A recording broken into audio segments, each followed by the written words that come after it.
Мен ойлойт укук коргоо органдарында эле гана эмес, бүт мамлекеттик кызмат орундарына, жергиликтүү өз алдынча башкаруу органдарына да, бейөкмөт уюмдарга да сөзсүз түрдө иштей турган кадрлар колу таза, репутациялары таза, мыйзамдык кантыксыз сактаган адистер болуш керек дейм.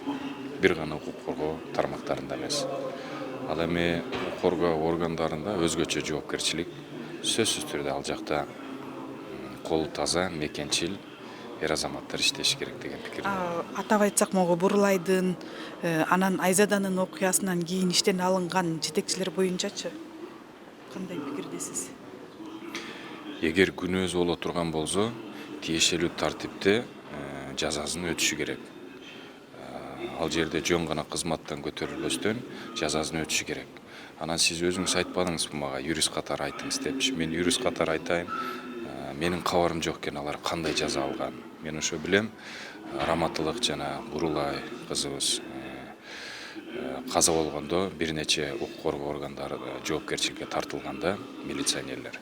Анан алардын кийинки тагдыры эмне болгонун билбейм. Кызматынан алынтканда ошондочу, эгер мен сизге маалымат катары айта кете турган болсом, Бурлайдын окуясынан кийин Марлис Асанов деген ошол убакта Чүй облустук ички иштер башкармалыгынын орун басары болуп турган. Ал жерде начальник өзү, 2 орун басары, анан дагы тиешелүү милициялар болуп 8-и 13-ү кызматтан алынышкан.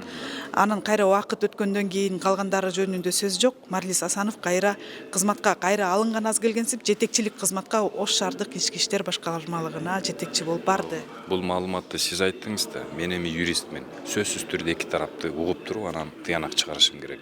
Мен азыр конкреттүү иш кагаздарын көрбөй туруп айта албайм. Мен ал Марлисти ким экенин билбейм да. Эгерде юрист катары пикиримди айта турган болсом, көп учурда ушу коомчулукта резонанс болгондо, бийлик эптеп эле коомчулуктун канаттандырайын, үнүн жабайын деп, күнөөсү барында, күнөөсү жогунда жалпылап туруп ыргытып берет да. Эгерде жанагы ким дедиңиз, Марлис дедиңизби? Ошол убакта жетекчи жанагы замы. Эгерде конкреттүү күнөөсү болсо, ал кечирилгис күнөө. Ал өмүр бою милиция кызматкеринде жүргөндүгү туура эмес болот. Бирок кеспестен до конца бериңиздер. Бирок мен так билбейм. Мүмкүн ал жөн эле коомчулукту жашырыш үчүн, ынандырыш үчүн бийлик ошол моментте бардыгын кармап туруп, тынчтандырыш үчүн коомчулукту алып салгандыр. Может, анын күнөөсү жоктур. Так териштирүү кылыш керек. Күнөөсү болсо, күнөөсүн тартышы керек. А эгер күнөөсү жок болсо, жөн эле башкалардын күнөөсүнүн айынан бирөө страдать этпеши керек дейм да. Мен аны тааныбайм да Марлисти, аласа бересем да жок, болгону калыс пикирим айтып атам. Күнөөсү барбы? Жоопкерчиликке тартылсын. Күнөөсү жокпу? Кызмат өтөшү керек офицер катары. Ал эми могу Только кеспестен толук бересиздер, мүмкүн жанагы кээ бир журналисттер ушундай экен да, өздөрүнө ыңгайлуу жагдайды, например, сиздерди айтпайм, жөн айтам да, бирөөнү каралаш максатында ушинтип интирвью алганда, именно ошо жанагыны кезип туруп ошол жерин чыгарып коет экен да. Толук берсеңиздер. эгер сиз габаритууну көргөн болсоңуз, биз кандай айтсак ошондой кесиппей, даже журналисттин суроосунан бери кошуп беребиз. Ошо эң туура, ошо эң туура. Эми мындай да жалпы алсак, ушул укук коргоо органдарда көптөгөн сотрудниктер отурат. Анан кийин кээде биз тиги интернет булактарына, желелерине чыгып кетип атпайбы? Айрык байпагы менен турган, формасы жок биздин кызматкерлер. Эми өзүңүз ойлосоңуз, ошондой кичинекей айлыкка анан биз ушу революция сайын ал бечараларды таш менен сабайбыз, тепкилейбиз, аны ушу реклама кылып көргөзөбүз. Мына көрдүңөрбү милицияны кандай сабап атабыз. Өзүбүз духун түшүрөбүз. Өзүбүз ошол милициянын жамандап отуруп, сабап отуруп, такыр авторитетин кетирип атабыз. Демек аерге келгиси келбейт да жакшы специалисттер. Жаман айлык болсо, жакшы күчтүү анда улчу ошол жанагы кылмыштуу топторго адвокат болуп барган жакшы эмеспи? 3 000, 5 000 доллар алып, чем жанагы жерден 20 000 сом алып, күнү түнү көчөдө туруп, жанагы жаман көрүнгөндөн көрө. Ошондуктан биринчи очередь ошол жерде мынакей баягы бир кичинекей бир мисал айтып кетем. Мысыгат районунда стат управленияга бир жолу барсам, жалаң 60-тан өйдө кемпирлер отурган, 70-72-ге чейинки бар экен. Айлыкты көтөрдү эле, баардыгы пенсияга кетип, жаштар барды. Эмне үчүн дегенде, ошол эмки бүгүнкү айлыкка иштегени келип атышат. Милиция деле ошол. негизи милициянын өзүнөн эмес проблема тиги окуу жайлардан башталат. Бизде Ошо жетекчиликке кандай милиция кызматкерлери барышы керек? биз эч кандай мындай жаңы бир методдорду таап керек жок. Кээде тарыхка артка кайрылышыбыз керек. Союздун доорунда кандай эметчи эле? Биринчи жетекчиликке кириш үчүн ал бир опера болот, анан көтөрүлүп кете берет да, көтөрүлүш керек. Бүгүн тиги жакта опера болуп эле жүрүлүбүз, такыр көтөрүлүп кетип атат да. Бүгүн эми тилекке каршы мурда канча кылмыштарды ичин мындай көзүн ачып, соттогон эме бир результат бериш керек эле да. Ошонун сага звание берип, ошол должность берчү эле. Бүгүн бир тууганың болсо, таанышың болсо, акчаң болсо эле көтөрүлүп кетип атпайсыңбы? Иштеп эмне кыласың?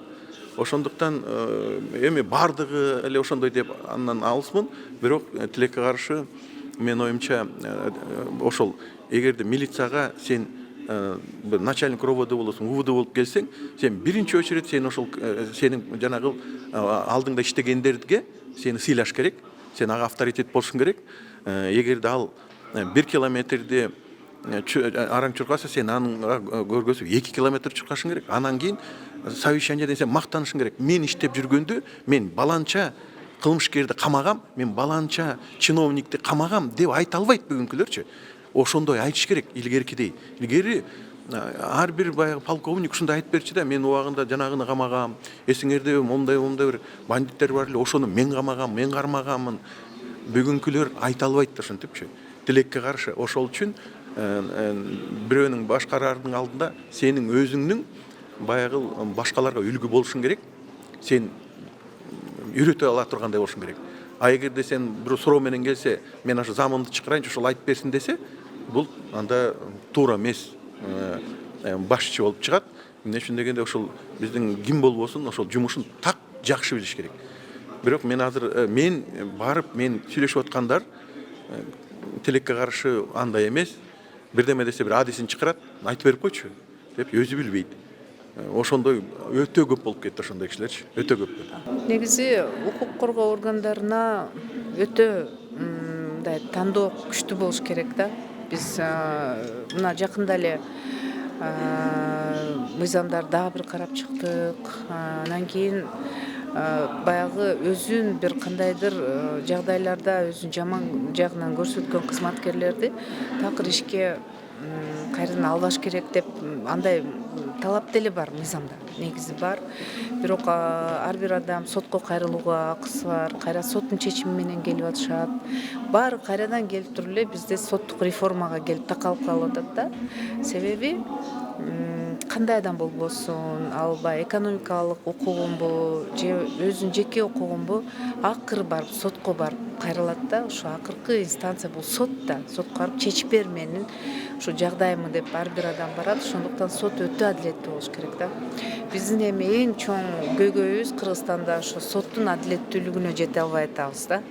Анан ошондой учурларды да сот адилеттүү жок, сен иштеп атканда мынандай болгон экен, моралдык сенин укугуң жок деп чечим чыгарбай койсо болот. Анан тиги жогорку сотко чейин чыгартып алышпайбы чечимди. Ошого биздин эң биринчи азыркы мен ойлойм максатыбыз, азыр парламенттин астында дагы турган максат бул соттун реформасын туура жүргүзүүнү башташыбыз керек да. Себеби реформалап атабыз көп жылдан бери эле. Бир дагы эме жок да. Значит, туура эмес жолдо реформалап атабыз да. Ошол негизи эле ошо укук коргоо органдарында эле закондор аябай жакшы. Кээ бир жетекчилер деле принципиалдуу түрдө биринчи кызматтан алат. Анан кайра эле ушундай көбүнчө соттун чечими менен келишет да, мен практика катары айтам. Укук коргоо органдарына кандай адистер алынышы керек? Мисалы ошо коллективине үлгү боло турган адистер алынышы керек да, мыйзамдар деле бар дегендей. Анан биз алсак, могу Бурулайдын, Айзаданын өлүмүнөн кийин кызматтан алынган адистер азыр жетекчилик кызматка кайрадан барып атышат. Бул кандай болуп калат? Кептин баардыгы ошондо да. Бизге таза кадрлар келсе, ошол жерде тазалык болот. Ошол жерде иш алдына жылат. Анан кийин бир кылмышка же болбосо бир коррупцияга аралашкан же артында бир таза эмес иштери болгон болсо, ошону жашырыш үчүн ошондой бир мындай ошол тармак ошонун айынан артка кетип атат да. бардык тармакка, укук коргоо органдарына дагы бардык экономикалык коопсуздук тармактарына дагы бардыгына таза адамдар барса, ошол жерде жаңылануу, тазаруу, ошол жерде реформа, анан мындай коркпой, үркпөй бир жакшы иштер болот да. Ошондо атап айтсак, Айзада менен Бурулайдын өлүмүнөн кийин кеткен кызматкерлердин жетекчилик кызматка баруусу кандай? Мыйзамдуу элеби? Азыр алар каерге барып, кайсы кызматка барып? Ош шаардык ички иштер башкармалыгына жетекчи болду. Бирөөсү болсо Таласка. Анысын мен билбейт экенмин. Эми ал канчалык деңгээлде ошол тиешеси бар ошол немеге. Анан жанакы шалаакылык болду, кандай болду? Буну эми бул менин оюмча саясий чечим болуш керек. Негизи мыйзамсыз же мыйзамдуу элеби? Эми бул жерде эгер сот бул жерде моралдык жагы бар да, туурабы? Эгер сот күнөөлүү деп ошол азыр ошол бир кызматка барган адамды тапкан болсо, ал мыйзамсыз болот. Анан моралдык жактан эми бул ар бир адамдын абийири, ар намысы өзүнүн абийирине коебуз да. Мен мурда ойлойт элем ушул укук коргоо органдарына эр жүрөк, чапчаң, шамдагай, билимдүү, акылдуу жигиттер керек деп. Азыр ойлоп калдым, биринчи ыйманы керек экен. Ошол чапчаң, ошол энергиясы, ошол кыйындыгы, профессионалдуулугу менен деле бирөөлөр кайрылса, таптакыр көңүл бөлбөгөндөр бар экен да. Сен мага акыл үйрөтпө, менин колум бошобойт, тигил эле, бул эле. Мошенниктерге алдангандар барса, иш бөлүнгөн следовательдер деле жылдап бериш деп койот аркасынан. Так реакция бербейт дейт, өзүбүз чуркап жүрөбүз, өзүбүз следователь болуп жүрөбүз анын ордуна депчи. Ошон үчүн жоопкерчилик, аманатка аманаттай мамиле кылган сезим, ыйман керек экен. Болбосо адам өзүнүн колундагы потенциалды, ресурстарды, ыйгарым укуктарды кыянаттык менен пайдаланып коет экен да. Кээде ойлоном, эмне үчүн ушундай кенебестик кылат? Кенебестик билесиз да, кайдыгер эң чоң душман ошол. Душманың атып кетет, ашып барса, досуң сатып кетет. Ошо кайдыгерлик бар үчүн тигилер атат, тигилер сатат да. Эгер мыйзамдуулугуна келсек, ушулардын кызматка кайтуусу кандай болуп калат? Эми мыйзам жагы бир, моралдык жагы эки. Балким мыйзам жагынан проблема жоктур. Бирок моралдык жактан бул өтө олуттуу маселе да, өтө бир кызылатыла турган маселе. Анткени Сингапур ошо Сингапур болгон да. Ли Куан Ю сүйлөшпөй койгон өзүнүн досу менен. Эмнеге билесизби? Коррупцияга аралашты деген сөз болгондугу үчүн гана. Ал айткан, балким сен тазасың, бирок сөз ээрчип калды, эл сага ишенбейт, кантип сен менен сүйлөшөм деп. Ошон үчүн репутация маселеси эң кымбат маселе. Биз дагы көңүлдө бөлбөй калдык. Ошон үчүн бүгүн муну кылат, себеби билет, эртең кайра кечирилип, статусу калыбына келишет.